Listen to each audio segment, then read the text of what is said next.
إن الحمد لله نستعينه ونستغفره ونؤمن به ونتوكل عليه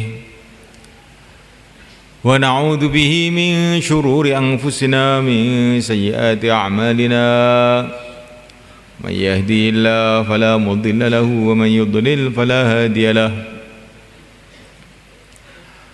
أشهد أن لا إله إلا الله وحده لا شريك له وأشهد أن سيدنا ومولانا وحبيبنا محمدا عبده ورسوله اللهم صل وسلم وبارك عليه وعلى آله وأصحابه والتابعين لهم إلى يوم القيامة أما بعد فقد قال في كتابه الكريم إن الذين قالوا ربنا الله ثم استقاموا تتنزل عليهم الملائكة ألا تخافوا ولا تحزنوا وأبشروا بالجنة التي كنتم توعدون نحن أولياؤكم في الحياة الدنيا وفي الآخرة ولكم فيها ما تشتهي أنفسكم ولكم فيها ما تدعون نزلا من غفور رحيم ومن أحسن قولا ممن دعا إلى الله وعمل صالحا وقال إنني من المسلمين ولا تستوي الحسنة ولا السيئة ادفع بالتي هي أحسن فإذا الذي بينك وبينه عداوة كأنه ولي حميم وما يلقاها إلا الذين صبروا وما يلقاها إلا ذو حظ عظيم. Hadirin yang dimuliakan, dalam majelis kita ini kita akan sedikit mudzakarah mengenai karunia Allah yang Allah berikan kepada kita, di mana Allah Subhanahu wa taala telah menjadikan kita ini orang-orang masjid.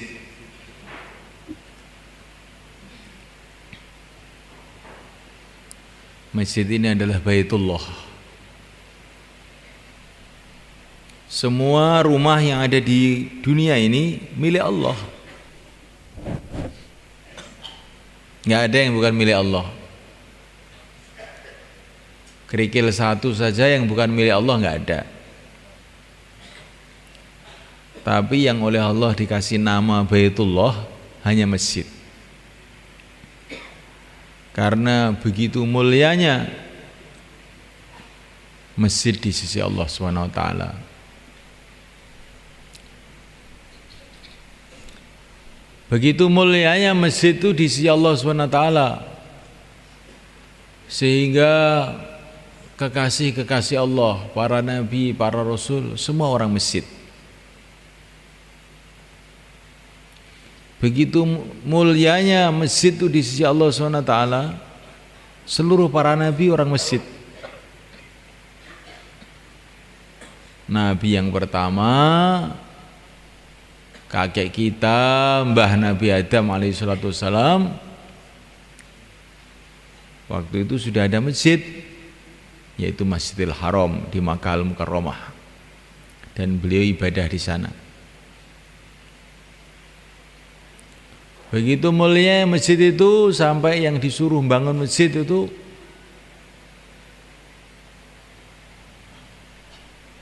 termasuk para nabi disuruh bangun masjid. Allah Subhanahu wa taala bercerita bagaimana Nabi Ibrahim Khalilullah bersama anaknya Nabi Ismail Nabiullah bangun masjid. Wa idh yarfa'u Ibrahimul qawa'ida minal baiti wa Ismail Rabbana taqabbal minna. Nabi Ibrahim tukangnya, Nabi Ismail itu kulinya. Tukang, kalau tukang masjid itu begitu mulia di sisi Allah. Kuli walaupun kuli, tapi kalau kuli masjid itu Masya Allah sangat mulia di sisi Allah.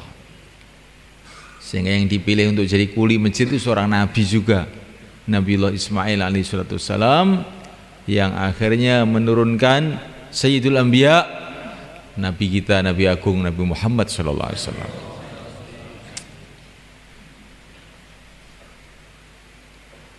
Begitu mulianya masjid itu di sisi Allah, sampai Nabiullah Ibrahim, Nabiullah Ismail pun diperintahkan untuk bersih-bersih masjid, ang tahhira baitiya lit-taifin wal 'akifin war ruk'i sujud. Walaupun cuma nyapu, itu kalau nyapu masjid itu beda, itu sangat mulia di sisi Allah. Ngepel, tapi kalau ngepel masjid ini perkara besar di sisi Allah SWT. Para nabi, bahkan Sayyidul Anbiya, baginda Nabi alaihissalam, beliau melihat ada dahak, ada liak di masjid, langsung wajahnya memerah, dibersihkan sendiri, digosok itu, kemudian dikasih minyak wangi bekasnya itu, dikasih wangi-wangian masjid itu oleh Rasulullah SAW dengan tangan beliau sendiri. Liaknya, dahaknya itu dibersihkan oleh tangan beliau sendiri. Begitu mulianya masjid itu di sisi Allah.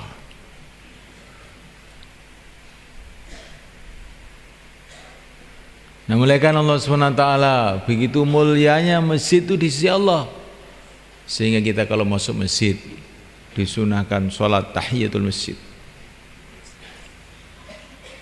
Semua orang-orang yang ada kaitan dengan masjid, orang-orang mulia di sisi Allah. Dalam satu hadis dikatakan, masjid itu ada tiang-tiangnya, ada cagak-cagaknya. Julasa'uhumul malaikah, teman duduk mereka itu adalah para malaikat. Itu cagak-cagak masjid itu, maksudnya orang-orang yang istiqomah di masjid, orang-orang ahli masjid, orang-orang yang rajin masjid, itu cagaknya masjid namanya. Cagak masjid itu kan itu cagak itu juga berharga juga, tapi cagak masjid yang dimaksud di sini ini adalah orang-orang yang istiqomah di masjid. Kalau mereka pergi kemana-mana, para malaikat-malaikat itu pada mencari-cari, kemana ini dia, kemana ini dia. Kalau mereka sakit, malaikat-malaikat pada menjenguk ke rumah-rumahnya. Ini orang-orang yang istiqomah masjid itu. Ada seorang sahabat sakit, dijenguk oleh Rasulullah SAW. Maka sahabat tadi mengatakan, ya Rasulullah, baru saja dari sini ada orang menjenguk saya. Orangnya begitu ganteng, baunya begitu wangi, pokoknya nggak ada lah orang kayak dia. Tidak ada orang yang lebih ganteng, lebih mulia daripada dia, selain engkau saja ya Rasulullah. Selain engkau saja ya Rasulullah. Tapi saya tidak kenal, dia sudah pergi, baru saja. Nabi mengatakan, itu tadi Jibril menjenguk kamu. Masya Allah.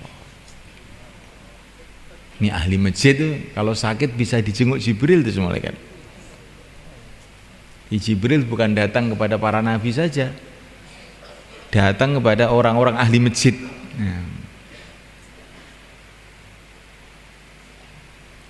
Nah, mulaikan Allah Subhanahu wa taala, wa in kanat indahum hajah a'anuhum. Orang-orang ahli masjid ini kalau mereka punya hajat-hajat, malaikat-malaikat akan digerakkan oleh Allah untuk membantu mereka.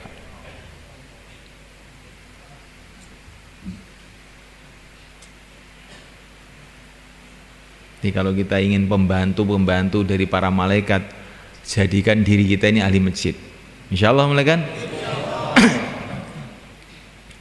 Ini ahli masjid ini. Belum imam masjid. Masya Allah. Imam masjid ini mesti ahli masjid toh. Apa ada imam sekali ngimami terus pergi 1 bulan terus baru ngimami lagi? Biasanya imam tuh mesti istiqomah masjid biasanya loh. Kalau imam kok tidak istiqomah ke masjid, wis naudzubillah itu, harus taubat itu.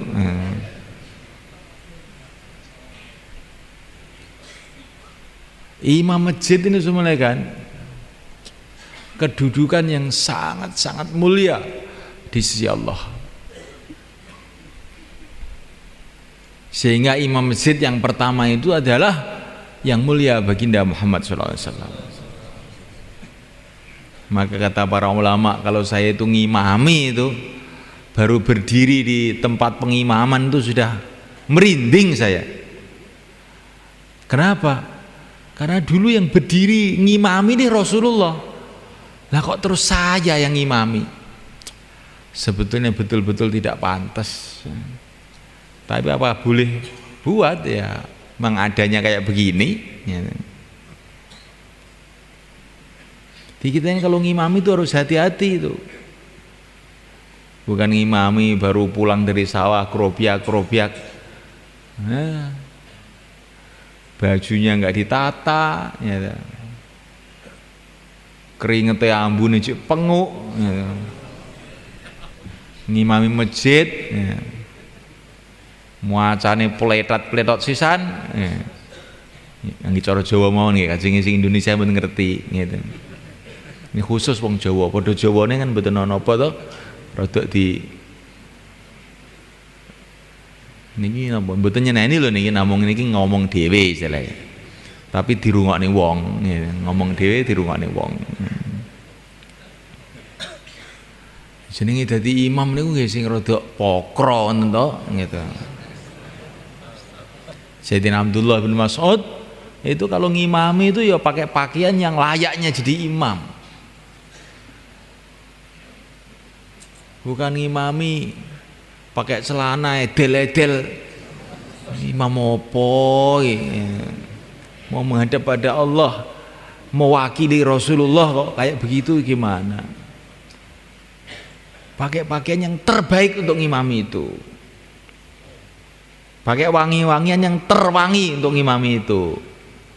Karena dalam satu hadis dikatakan kalau imam itu tidak disukai sama makmumnya, itu nanti sholatnya nggak bisa naik ke langit. Jadi imam itu harus punya penampilan yang disukai oleh makmumnya. Imam itu harus punya akhlak yang disukai oleh makmumnya.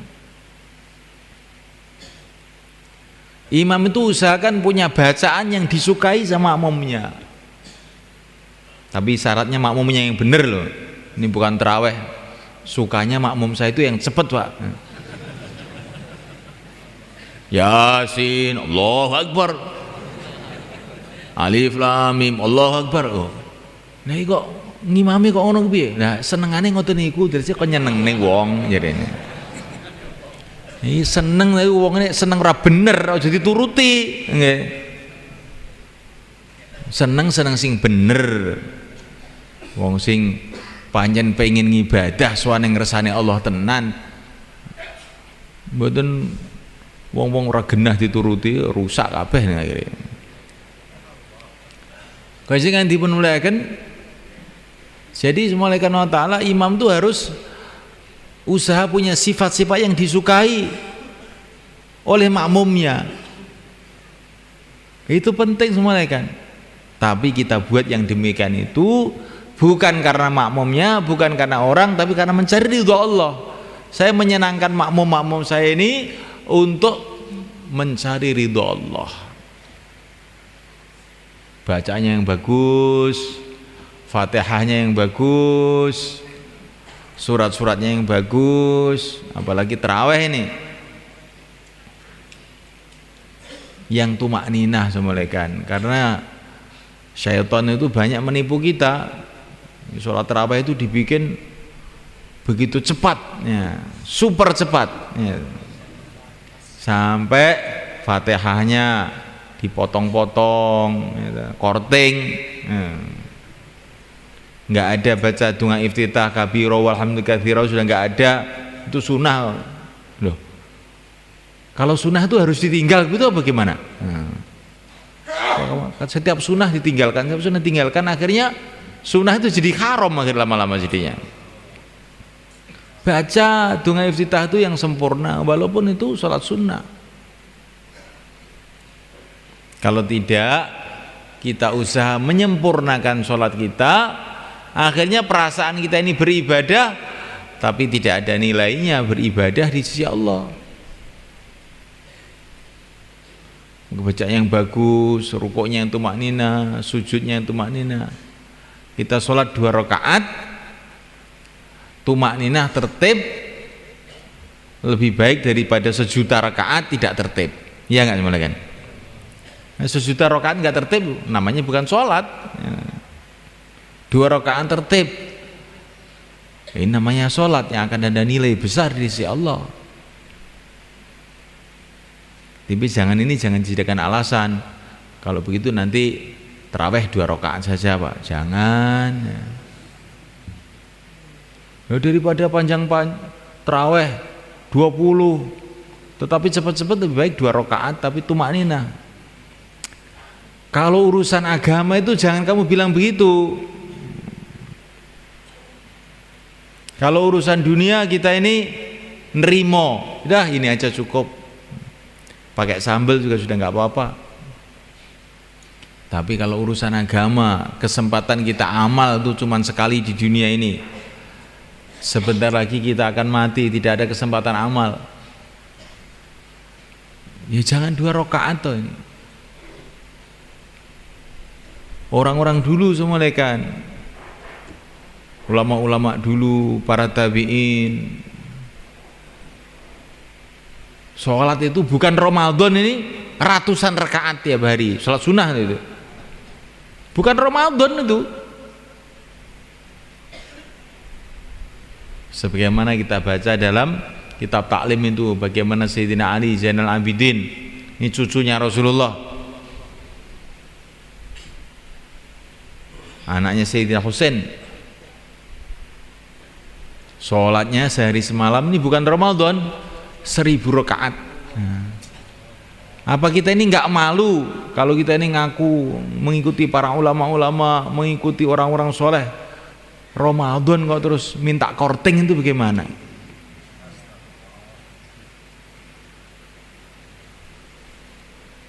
Minimal 20 tarawih itu, insyaallah mulai kan? Itu jumhurul ulama itu tarawih itu 20. Bukan 11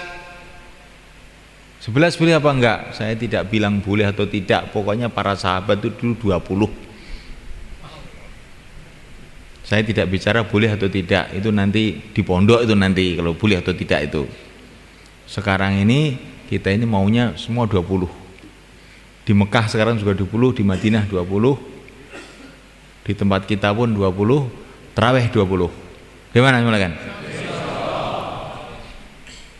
Para sahabat 20. Di situ ada ulama-ulamanya, di situ ada korek-koreknya, di situ masih ada Sayyidina Umar 20. Kita 20. Karena Allah menyuruh kita ikut para sahabat. Ya, 20.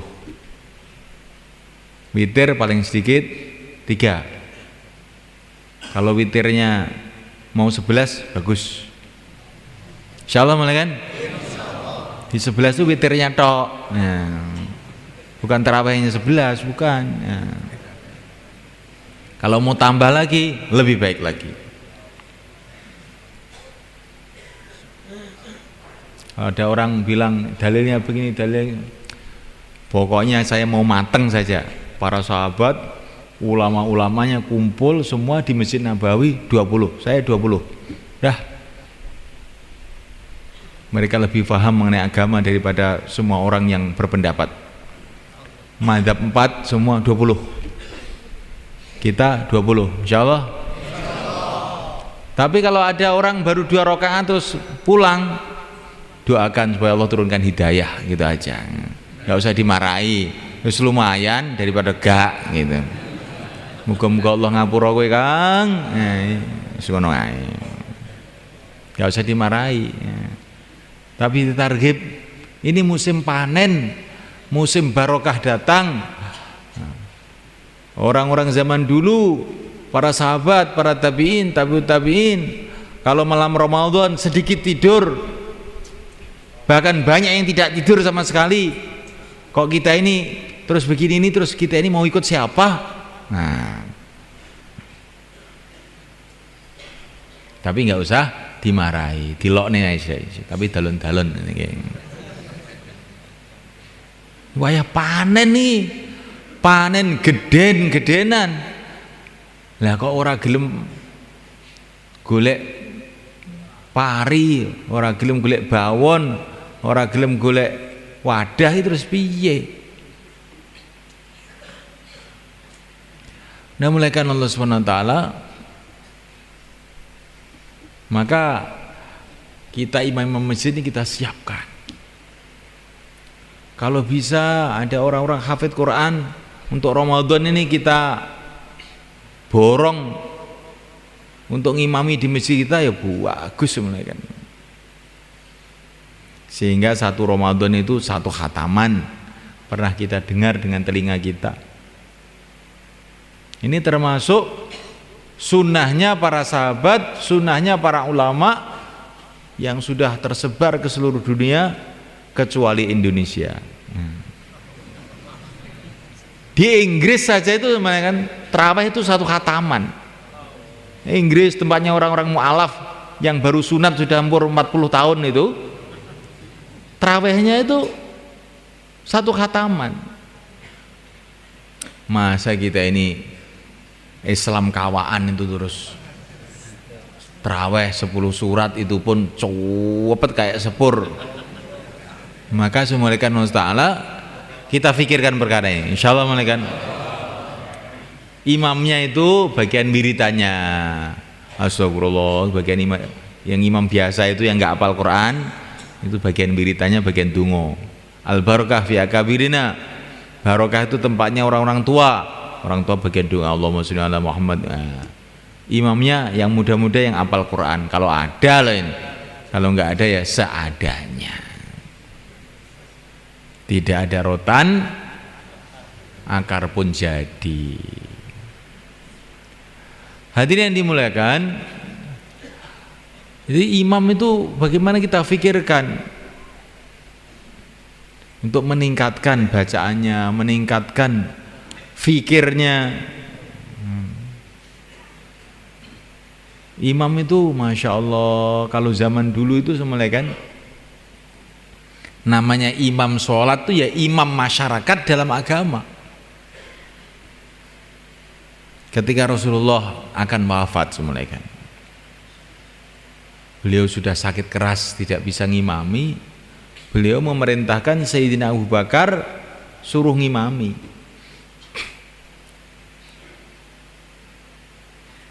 Maka setelah Rasulullah dipanggil oleh Allah, para sahabat ini musyawarah.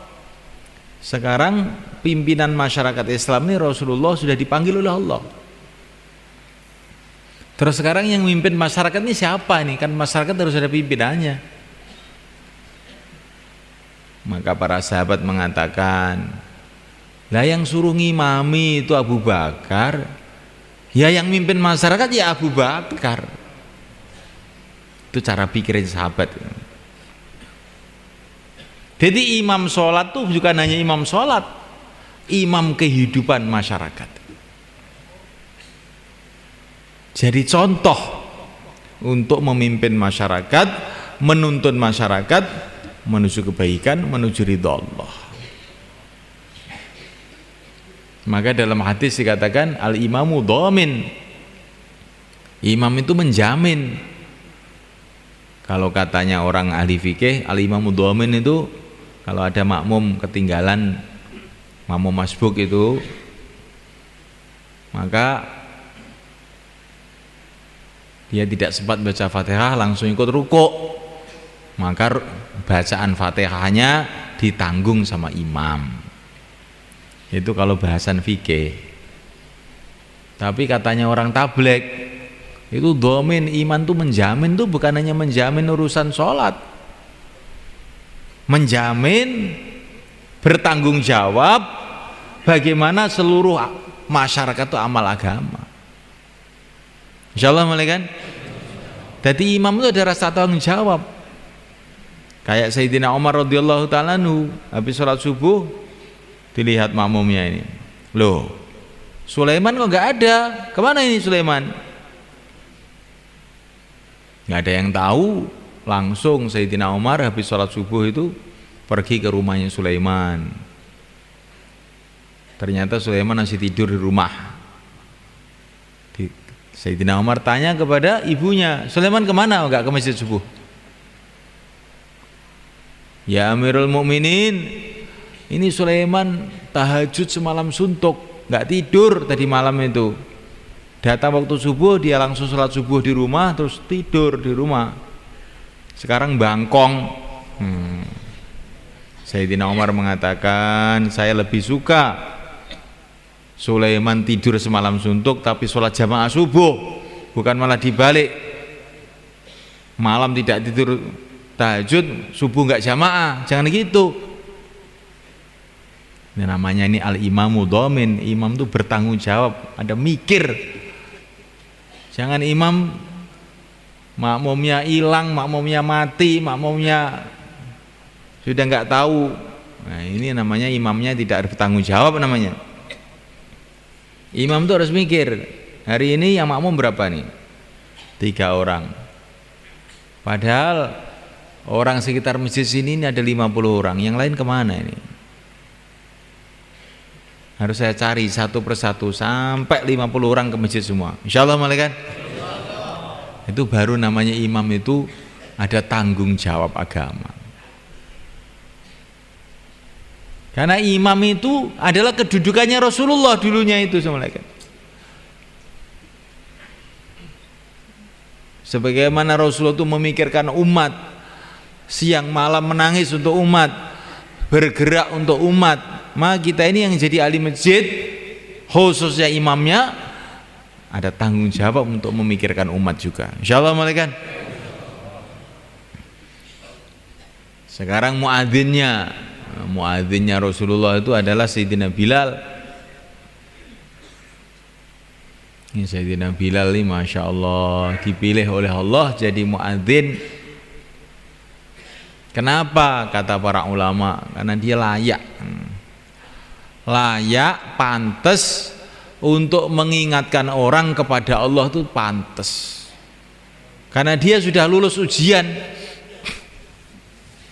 ujiannya ketika masuk Islam, disuweret di padang pasir, gebuki setengah mati, mulutnya ahad, Allah satu. Jadi dalam keadaan setengah mati, beliau masih mengingati Allah. Maka ini berarti ujian lulus. Dia setengah mati masih mengingati Allah. Untuk mengingatkan orang kepada Allah itu cocok orang begini ini. Ini ujiannya muadzin ini. Kalau muadzin ditempeleng Allah, alhamdulillah. Nah, ini lulus berarti. Kalau belum begitu, belum lulus. Diseret-seret karena agama. Allah, ini ujiannya muadzin. Kita punya muadzin begitu enggak? Muadzin malah diserahkan anak-anak kecil. Allah Akbar. Terus pujian enggak karu-karuan ngalor ngidul. Yang tua-tua apa sudah mati semua. Muadzin tuh carikan orang-orang seperti Sayyidina Bilal. Lah enggak ada sekarang, minimal karkun 4 bulan. Sudah pernah mujahadah susah payah karena agama. Bagaimana kalau gitu malaikat? Ini pikir saya loh ini malaikat. Jadi orang yang risau agama, prihatin agama, susah payah untuk agama. Lah dia ini kalau adzan, nanti adzannya itu ada ruhnya, ada kekuatannya, seperti Sayyidina Bilal. Kalau beliau adzan asyhadu anna Muhammadar Rasulullah, setelah wafatnya Rasulullah, orang Madinah itu pada nangis semua, ingat Rasulullah mereka. Karena hati beliau dipenuhi dengan kecintaan kepada Rasulullah yang luar biasa, sehingga Sayyidina Bilal itu ketika mau wafat malah bernyanyi-nyanyi gembira, besok saya ketemu Rasulullah, besok saya ketemu para sahabat, kekasih-kekasih saya, ghadan nalqal ahibbah Muhammadan wa hizbah. Makanya kalau dia mengucapkan asyhadu anna Muhammadar Rasulullah, geger Madinah itu geger. Bagaimana kalau kita cari muadzin seperti itu? Insyaallah malaikat. Maknanya itu muadzin itu harus cari orang yang sungguh-sungguh gitu loh semuanya kan. Kalau nggak ada yang kayak Sayyidina Bilal ya jangan nemen-nemen gitu loh. Habis ngerokok gudang garam gitu. Nggak kumur, nggak apa, ke masjid Allah. Iya ada nopo ya. Wis gak bermutu belas ini. Gak ngekopi hasisan. Ini ki masjid kita kaya ngeten iki, Pak. Lah wong Islam niku jantunge niku masjid. Nek wis masjid iki wis englak-englek kaya ngoten niku mungkin amalan-amalan liyane biasanya wis tambah nemen akhirnya. Di masjid iki imame medendeng, muadzine medendeng, makmume tenanan. Nah insyaallah masjid kita di asbab hidayah sehingga nyedot tiang-tiang melebet teng masjid, ngibadah teng masjid, ndamal amalan teng masjid. Insyaallah mungkin. Jadi masjid itu kenapa tidak bisa menyedot itu? Karena amalan di masjid itu lemah. Kalau amalan di masjid itu kuat, orang itu akan kesedot ke masjid, nggak bisa tidak.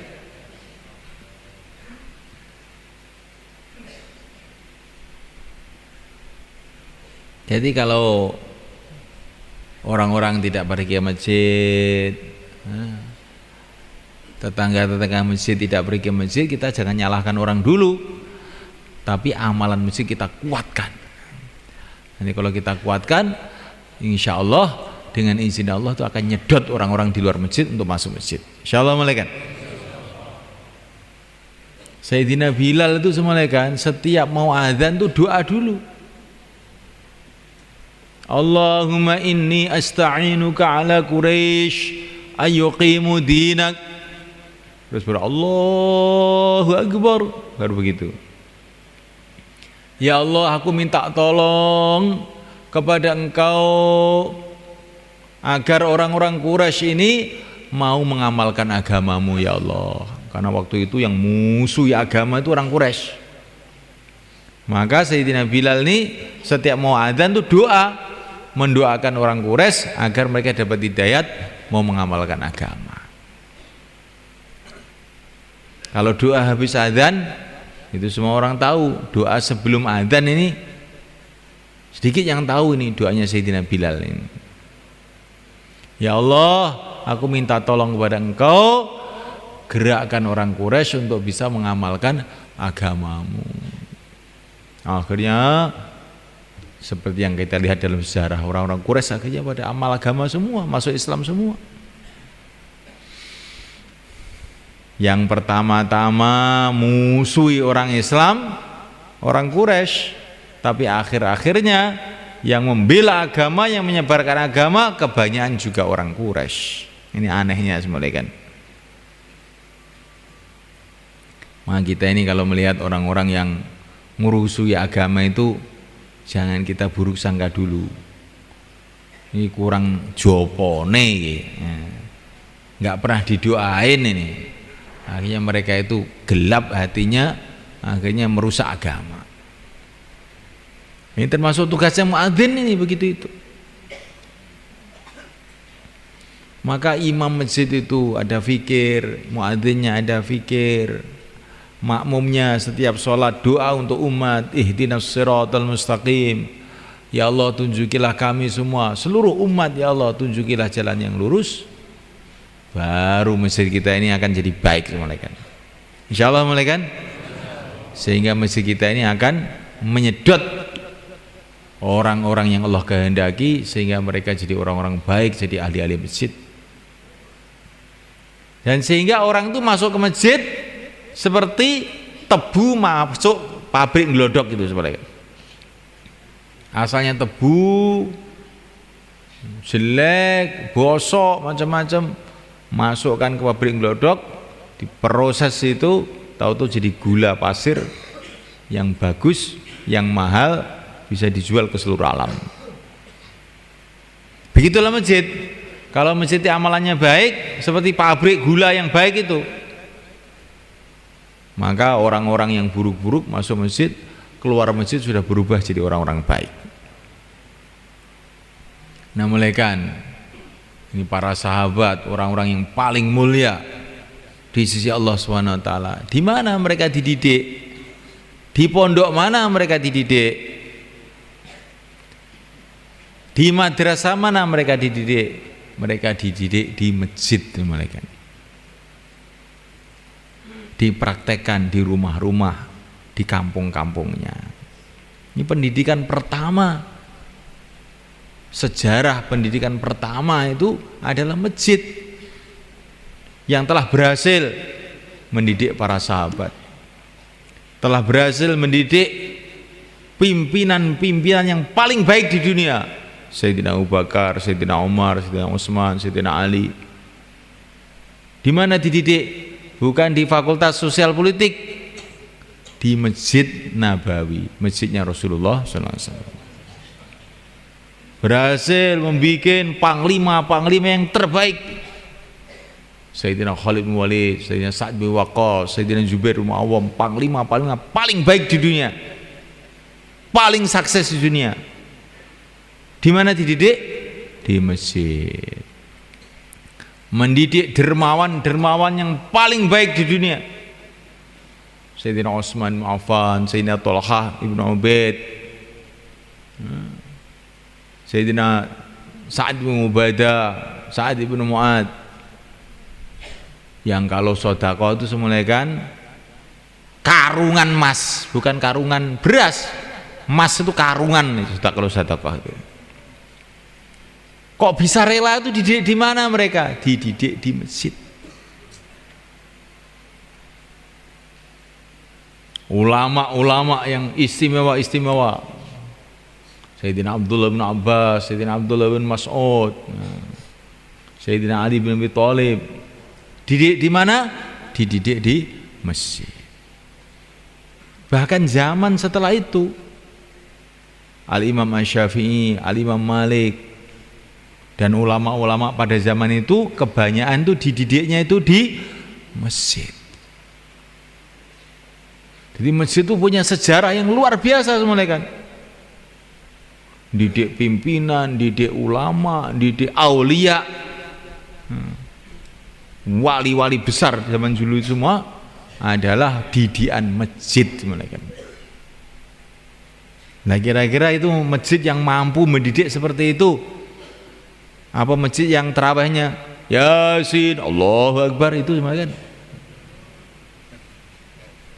Nah ini tempat saya itu tidak ada yang hafal Quran itu gimana? Nah, makanya anaknya aja sekolah SMP SMA, imam masjid anaknya kan ngapalnya Quran. Insyaallah kan? Pegawai negeri anaknya pengen jadi pegawai negeri. Tentara anaknya pengen jadi tentara. Saya kira imam masjid anaknya pengen hafid Quran. Ben masjidnya makin meningkat sehingga masjid jadi tempat tarbiyah, tempat pendidikan bagi umat.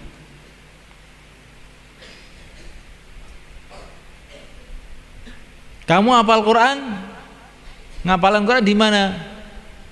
Oh, di masjid sana. Zaman dulu tuh gitu malah kan.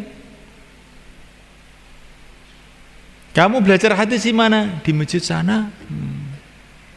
Kamu belajar fikih di mana? Di masjid sana. Itu zaman dulu tuh begitu. Karena masjid-masjid itu jadi pusat agama, pusat ilmu, pusat ibadah, pusat doa, pusat semua kehidupan yang baik-baik. Masya Allah, mencetak orang-orang baik yang akhirnya mendatangkan masyarakat yang baik yang menyebarkan agama di seluruh dunia ini. Nah, kita niatkan untuk meningkatkan masjid kita, insya Allah kan? Kita niatkan.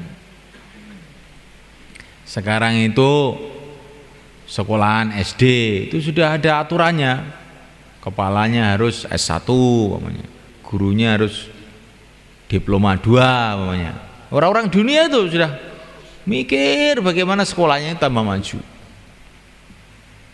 Nah, sekolahnya umat Islam tarbiyah agama ini yang terpenting adalah masjid, nggak dipikirkan. Pikirkan bagaimana imamnya meningkat, bagaimana muadzinnya meningkat, bagaimana merbotnya tukang nabuh beduk itu juga meningkat. Nah, meningkatnya bagaimana nabuh beduk aja. Merbote itu loh, ngerti waktu. Karena ada masjid itu belum subuh sudah dibeduki. Nah, itu kan bahaya itu. Karena kalau orang sholat ini sebelum waktunya kan nggak sah. Ngerti waktu. Merbote si bagian nabuh beduk itu golek ning wong sing tenanan. Ampre tenanan piye? Tok nih 4 wulan. Insyaallah kan.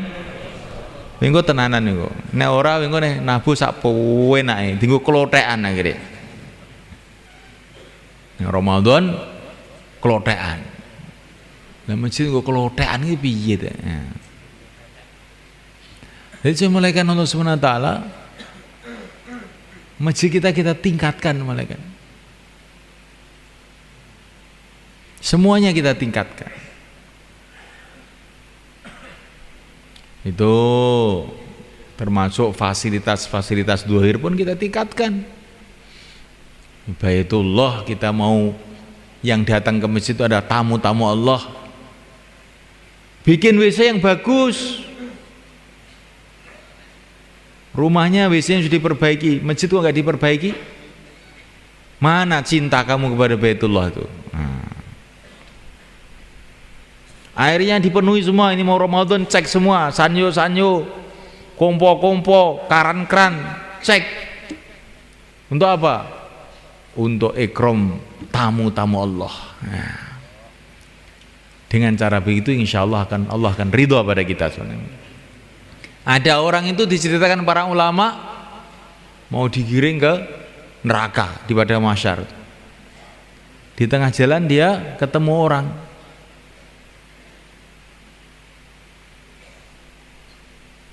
Hei, tolong saya. Siapa kamu itu? Saya kan pernah menolong kamu ngambilkan air wudhu dulu di dunia itu. Doakan saya supaya saya tidak jadi dikirim neraka. Kamu ingat enggak? Oh iya ingat. Kamu yang bagian nimbo itu ya? Iya. Oh ya, saya doakan. Ya Allah, ini dulu menolong saya untuk sholat ya Allah di dunia. Ampuni dia, jangan dikirim ke neraka. Nah, ini diampuni oleh Allah, enggak jadi kirim ke neraka, kirim ke surga.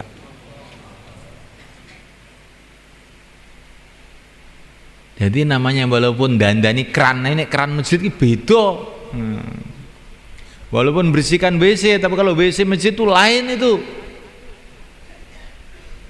Dibersihkan WC-nya, keran-kerannya dibersihkan, airnya disempurnakan.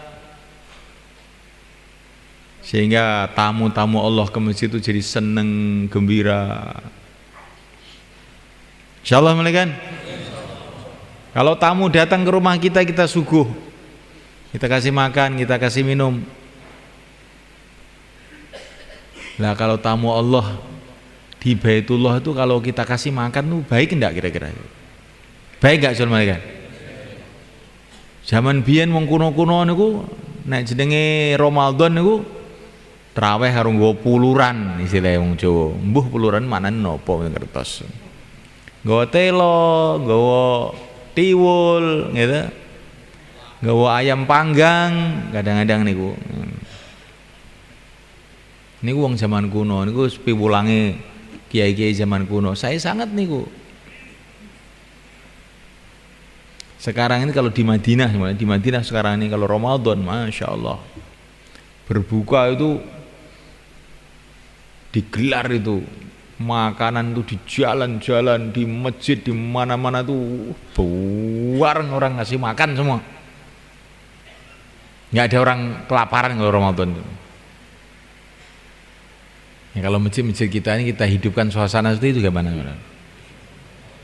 Itu kalau habis asar itu digelar sufroh yang panjang, ayam goreng ada di situ, doro goreng ada di situ, gitu. Rujak ada di situ. Kenapa ini kayak mau mantu saja? Ini memang mantu, bukan hanya mantu, lebih dari mantu ini. Ini rasa gembira kita bulan Ramadan, rasa gembira kita datangnya tamu-tamu Allah. Qul bi fadlillah wa bi rahmatihi fa bidzalika falyafrahu. Gembira karena agama itu perintah Allah. Di antara bentuk gembira tempe goreng, ya. Panggang goreng, kok panggang goreng apa ya? Pokoknya makanan yang enak-enak taruh di masjid.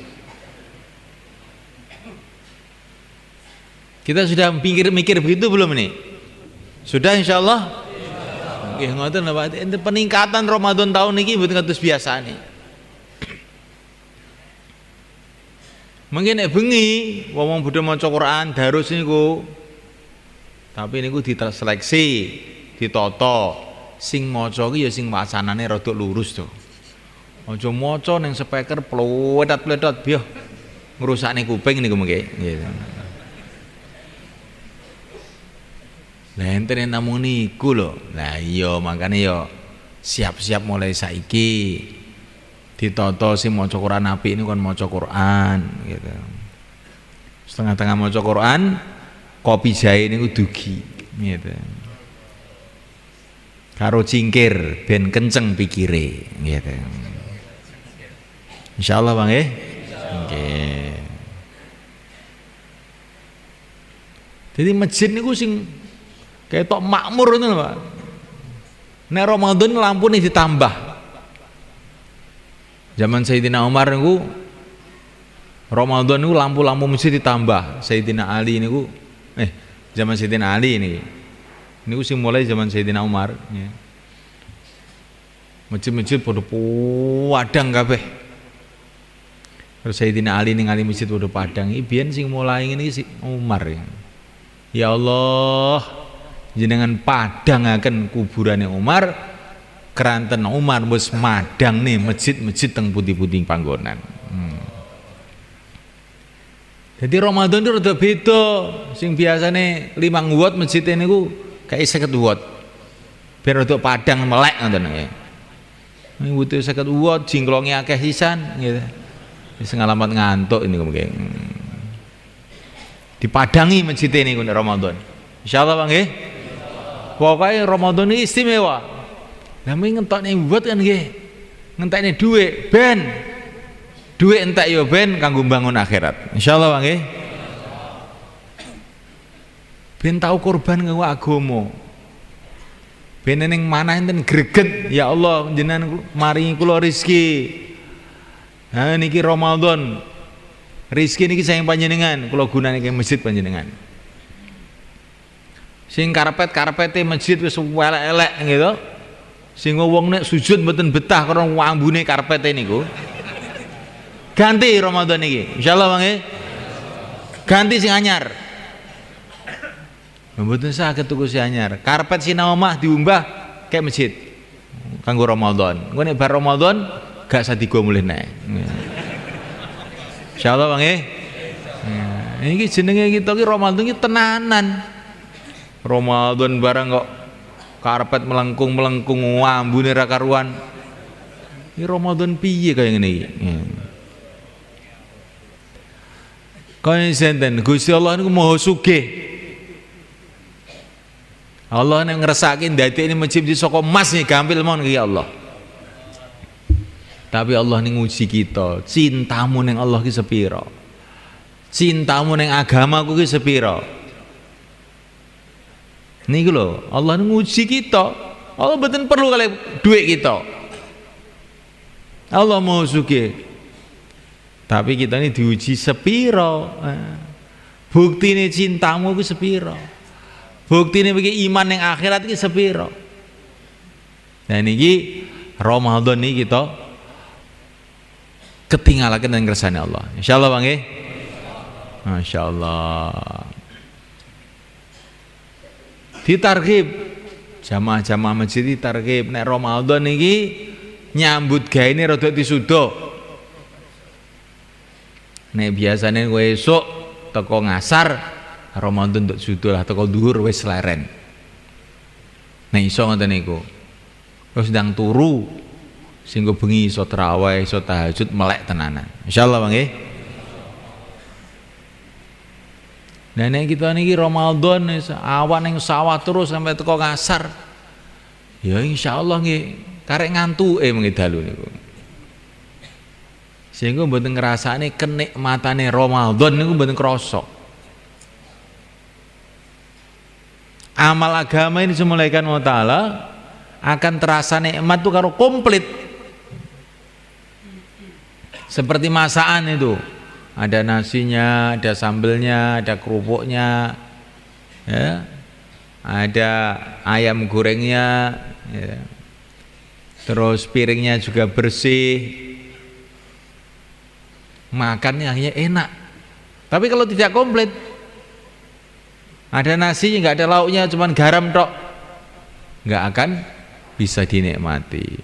Garam tok nggak ada nasinya, nggak bisa dinikmati. Semua sudah ada, tapi berambangnya nggak ada, nggak bisa dinikmati. Gulanya nggak ada, nggak bisa dinikmati. Begitu juga amalan agama, semuanya. Kalau amalan agama ini komplit, nikmat agama ini.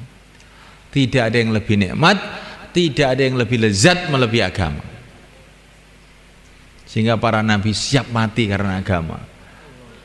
Karena saking lezatnya agama, saking indahnya agama itu. Ini enggak komplit, nikmatnya kurang. Maka Ramadan kita kompliti. Puasanya kita kompliti, tarawihnya kita kompliti, tahajudnya kita kompliti. Sedekahnya kita kompliti. Suasana akhlak kasih sayangnya kita kompliti. Maka kalau komplit semua jadinya terasa nikmat Ramadan itu. Sehingga Ramadan itu seperti yang diceritakan dalam Quran, kutiba alaikumusiyam kama kutiba alal ladzina min qablikum la'allakum tattaqun. Selesai Ramadan berubah menjadi orang-orang takwa. Ramadan itu tarbiyah la'allakum tattaqun. Sehingga kalau dikerjakan semuanya akhirnya menjadi orang-orang takwa, hatinya tawajuh kepada Allah, akhlaknya jadi baik, ibadahnya jadi khusyuk, rindu kepada negeri akhirat. Ramadan itu begitu semuanya kan. Tapi kalau nggak komplit, kita kerjakan ala kadarnya, nanti nikmatnya kurang. Kula niki wiritan kok mboten saged nikmat kurang suwi. Jare lungguh 4 jam ngono ora agek krasa. Tapi nek nggur wiritan epek-epek baru turu, epek-epek gak tahu nikmat engko. Kula niki salat kok mboten saged khusyuk terus ini, kurang suwi. Salat balapannya sepur khusyuk piye? Njajal tarawih iki rodok suwi.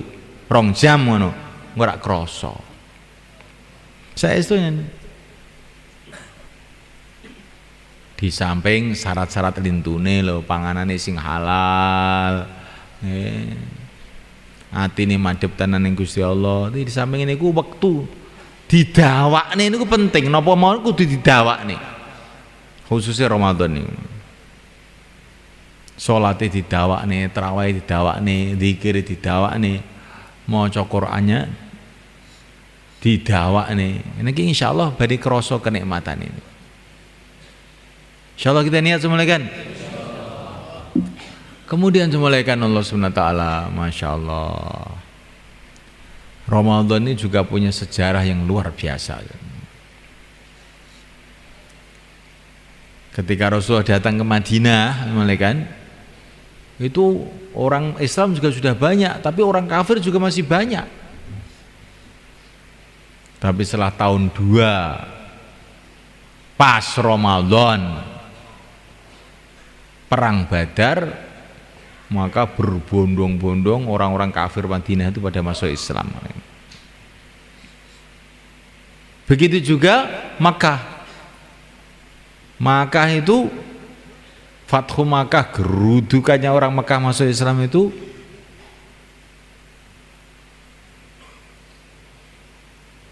Assalamualaikum. Mbah, saya turun ya Mbah. Gerudukannya orang Mekah masuk Islam itu waktu Ramadan juga, tahun 8 Hijrah itu. Jadi ringkasnya itu Mekah Madinah itu banyak datang hidayah itu waktu Ramadan. Ya ini apa ini maksudnya semulaikan?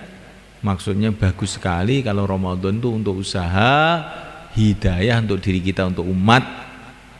Usaha hidayah itu pokoknya adalah usaha ajak-ajak, usaha dakwah itu Ramadan cocok. Hati manusia itu pada bulan Ramadan itu lebih lembut daripada sebelum Ramadan. Karena pada bulan Ramadan itu hati manusia itu setannya itu pada lari, sehingga mudah didatangi hidayah. Maka jangan kita sia-siakan Ramadan ini untuk ngajak orang pada kebaikan. Insyaallah malaikat. Jangan pula lupa doa, Masya Allah. Karena doa-doa waktu Ramadan nilainya berbeda, khususnya waktu berbuka, waktu sahur, waktu kita ini lapar. Apalagi kita ini sedang lapar puasa, terus di sekitar kita itu ada orang-orang yang tidak puasa, itu nilai puasa kita tambah tinggi. Malaikat-malaikat akan berdoa buat kita. Kan kita kan safar atau waktu Ramadan kadang-kadang safar ke Madiun kemana, di sana banyak orang tidak puasa umpamanya, semoga tahun ini pada puasa semua. Justru itu akan meningkatkan nilai puasa kita sabar. Insyaallah malaikat. Nah malaikat Allah Subhanahu wa taala, pokoknya yang requestnya semulaikan kita syukurilah semulaikan. Kita menjadi orang-orang masjid, jadi khotim masjid. Sampai budaya di negeri Arab sana malaikat. Budaya ini, saya tidak bicara sunnah tapi budaya. Di negeri Arab itu kalau namanya raja itu, raja di Hijaz itu gelarnya itu bukan macam-macam. Di antara gelar yang paling mereka hormati itu Khatimul Haramain Asy-Syarifain. Khatim Masjidil Haram dan Masjid Nabawi. Jadi raja-raja itu gelarnya di sana itu pelayan masjid Mekah, pelayan masjid Madinah. Masyarakat itu tahu bahwa melayani masjid itu betul-betul satu perkara yang besar. Sampai di pintu Ka'bah itu ditulis Khatimul Haramain Asy-Syarifain. Pelayan masjid Masjidil Haram, Masjid Nabawi. Jadi kita ini melayani masjid itu gembira, syukur, seneng. Dan terus kita berpikir bagaimana masjid kita ini jadi sarana tarbiyah untuk semua orang yang masuk di masjid, dan bagaimana masjid kita ini seperti Masjid Nabawi jadi penyebaran agama ke seluruh dunia. tersebarnya agama ke Jawa, ke Madura, ke seluruh Indonesia, seluruh dunia ini dimulai dari masjidnya Rasulullah SAW. Maka Wali Songo dulu itu heran, ajib itu, mereka tahu betul itu, mementingkan betul urusan masjid. Ketika mereka mau bikin ibu kota di Demak, itu bukan bangun istana, bukan bangun kantor, bangun masjid.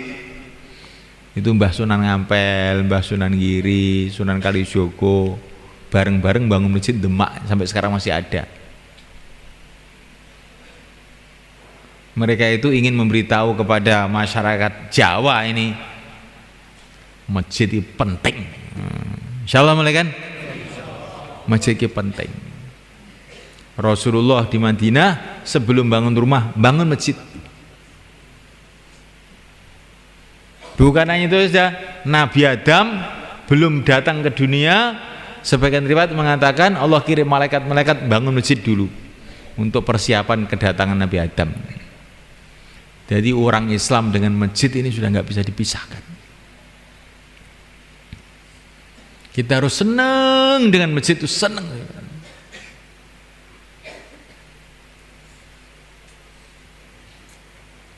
Kecintaan kita kepada masjid ini kita buktikan dengan meningkatkan seluruh amal-amal masjid, ibadahnya, dakwahnya, ngajinya, suasana kasih sayangnya, ikromnya, khidmatnya kita tingkatkan, kita mulai sekarang ini, sehingga Ramadan nanti masjid kita ini sudah anget dengan amalan-amalan, sehingga akhirnya jadi asbab hidayah Ramadan ini. Kampung-kampung berubah, kota-kota berubah, anak-anak kita berubah, istri kita berubah, barokahnya amal masjid dalam bulan Ramadan. Insyaallah mulai kan.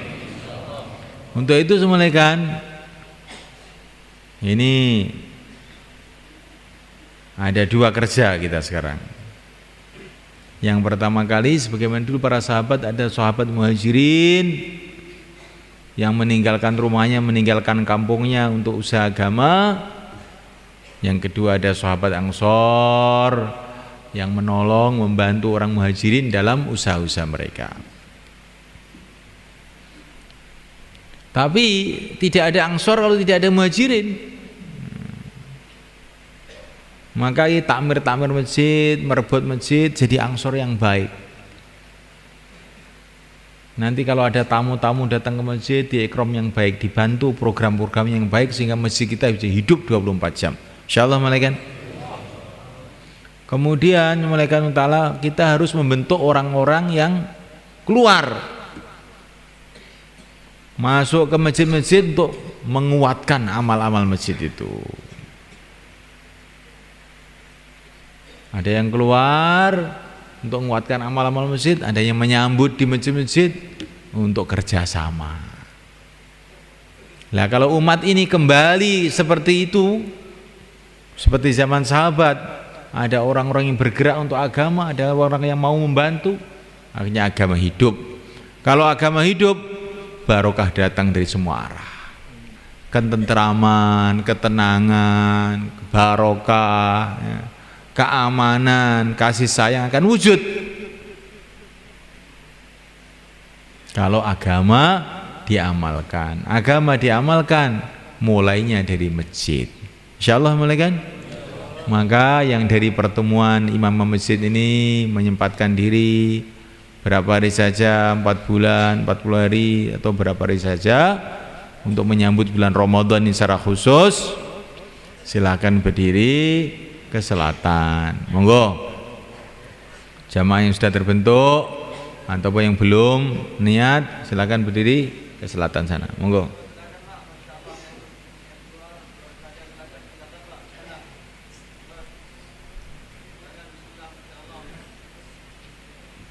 Niki saben dinten ngajaten teng mriki niki ben dinten ngeten niki.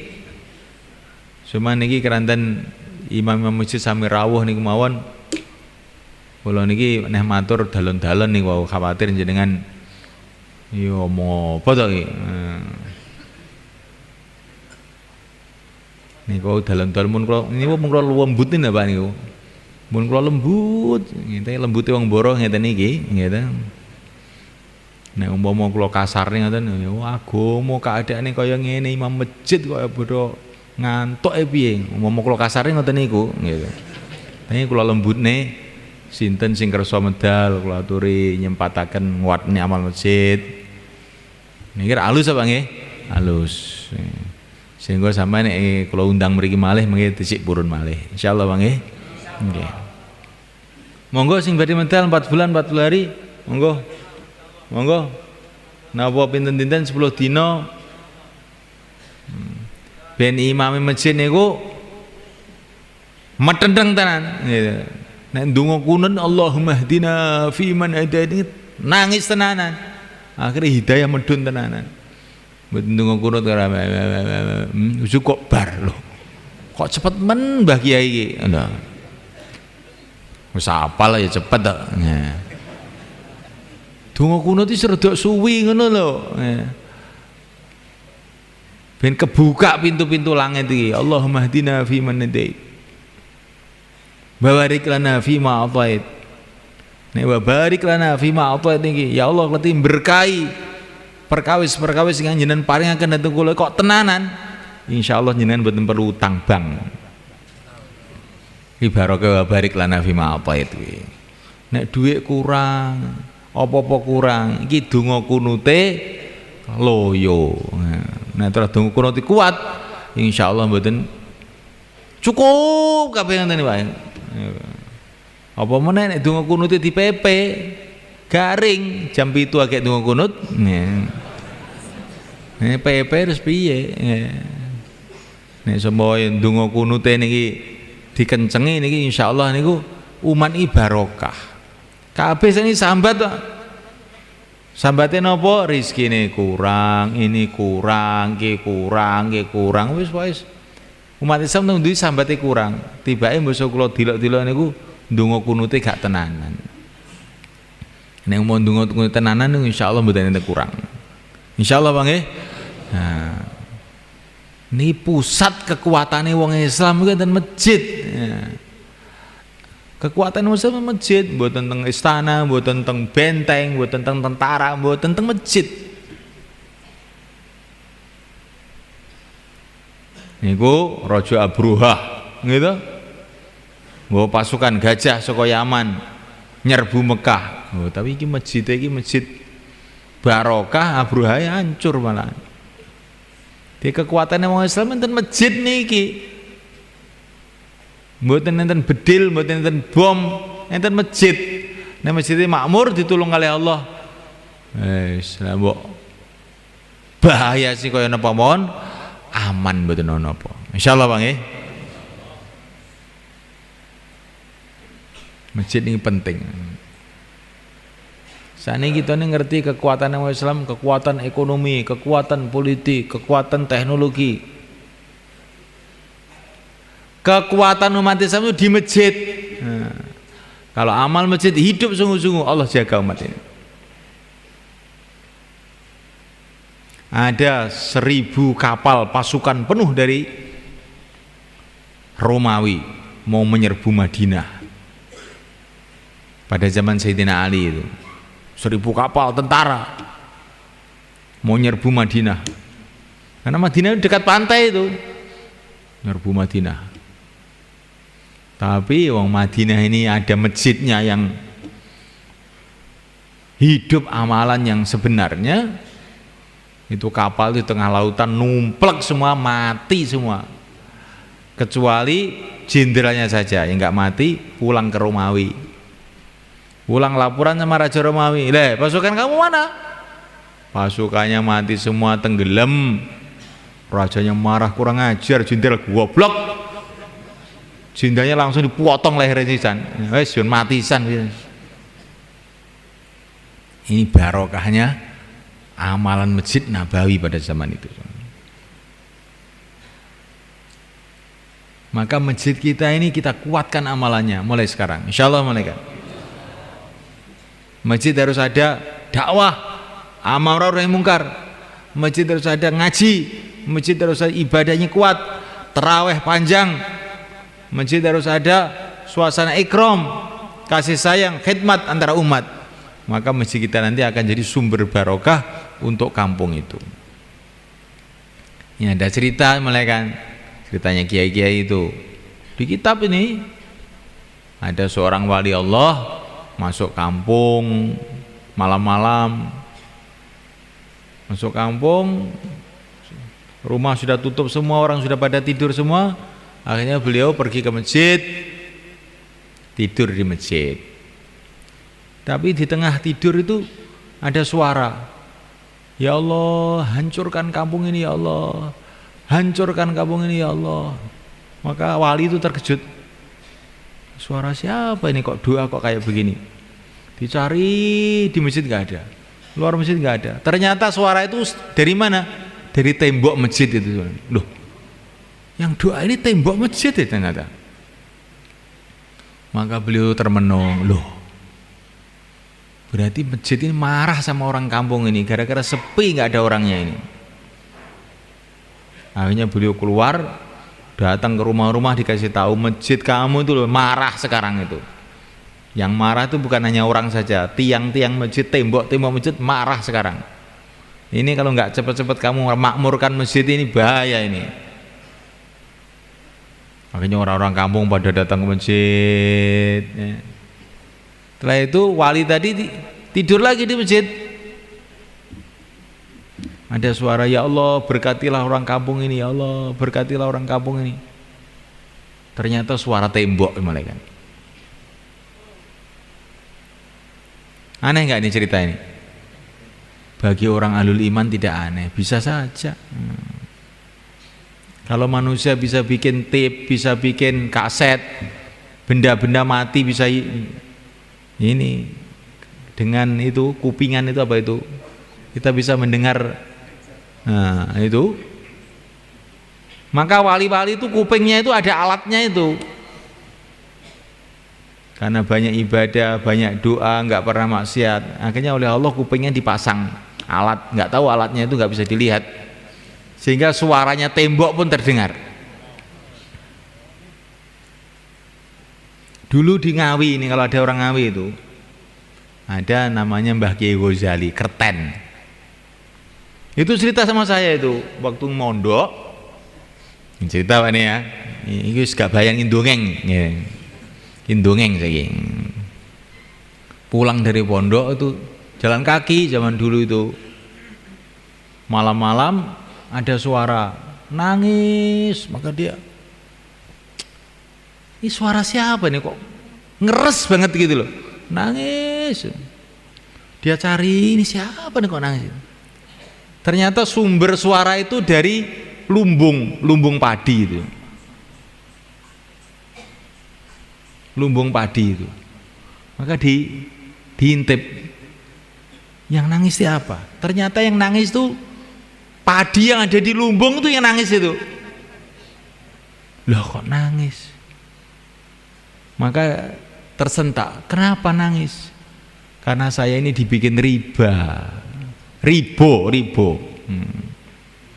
Itu kalau telinga kita ini baik semula kan, kalau kita lewat di bank-bank desa itu nangis semua itu. Duit-duit, meja-meja itu nangis semua itu.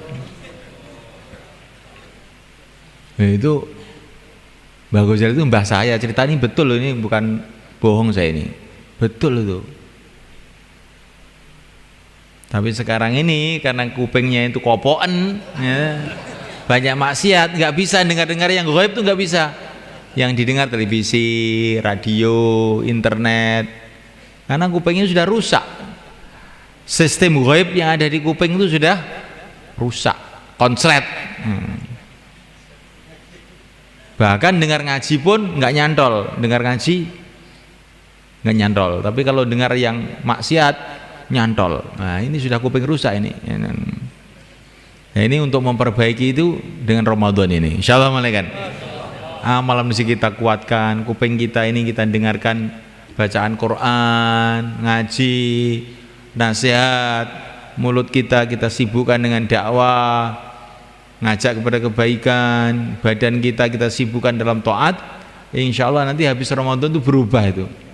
Dengan ngaji kok berubah jadi enak gitu ya. Sholat kok enteng. Wah ini berarti sudah ada perbaikan. Tapi kalau sholat kok masih terasa berat, jadi perbaikan belum terjadi, perlu kita tambah lagi. Insyaallah malaikat. Saya kira itu yang bisa saya sampaikan. Malaikat, saya minta maaf. Kita akhiri majlis kita ini dengan doa. Allahumma shalli ala sayyidina Muhammad wa ala ali sayyidina Muhammad wa radhiyallahu ta'ala an kulli ashabi rasul isma'in. Allahumma fil lana yassir lana barik lana ya Allah. Allahumma hdina fi man hadait wa afina fi man afait wa tawallana fi man tawallait wa barik lana fi ma atait wa qina bi rahmatika syarra ma qadait innaka taqdi wa la yuqda alaik innahu la yadhillu ma walait wa la ya'izzu man adait tabarakta rabbana wa ta'ala wa lakal hamdu ala ma qadait wa lakal syukru ala ma atait nastaghfiruka wa natubu ilaik nastaghfiruka wa natubu ilaik nastaghfiruka wa natubu ilaik nastaghfiruka wa natubu ilaik. Ya Allah, ya Allah, ya terimalah kami, terimalah masjid kami, terimalah kampung kami untuk berkhidmat pada agama-Mu ya Allah. Ya Allah, jadikanlah semuanya ya Allah asbab hidayah untuk diri kami, keluarga kami, anak cucu kami, umat seluruh alam ya Allah. Ya Allah, mudahkanlah kami ya Allah untuk kembali pada agama-Mu ya Allah. Mudahkan keluarga kami untuk kembali pada agama-Mu ya Allah. Mudahkanlah teman-teman kami untuk kembali pada agama-Mu ya Allah. Tuntunlah umat ini ya Allah, wanitanya, laki-lakinya, anak mudanya kembali pada agama-Mu ya Allah. Kembalikanlah umat ini pada agama-Mu ya Allah. Tuntunlah mereka pada agama-Mu ya Allah. Bimbinglah mereka pada agama-Mu ya Allah, menuju ridha-Mu ya Allah, sehingga mulia dunia, mulia akhirat ya Allah. Rabbana atina fid dunya hasanah wa fil akhirati hasanah wa qina adzabannar. Wa sallallahu wasallam wa baraka ala sayyidina Maulana Muhammad wa ala alihi washabihi ajma'in. Walhamdulillahirabbil alamin. Al-Fatihah.